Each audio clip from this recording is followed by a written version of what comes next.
Unleash the power of your data.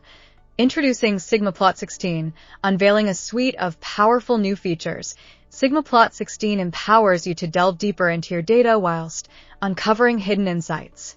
This upgrade delivers groundbreaking functionalities designed to streamline your research workflow and enhance your data visualization capabilities. What's new in SigmaPlot 16? Violin plots are used to depict the distribution of numerical data for one or more groups.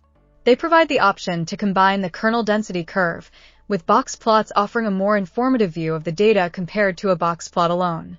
Macro to import all spreadsheets in Excel. SigmaPlot 16 has a macro that will accept multiple worksheets from an Excel workbook.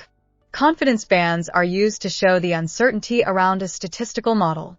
They often appear as shaded areas in graphs, indicating the range of possible values for a predicted outcome.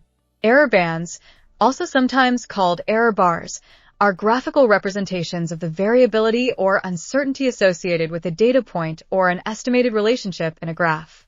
They are often used in various scientific and statistical visualizations. Chirchain Enterprise distributes and sells software with the aim of offering clients guidance when choosing software, as well as technical support.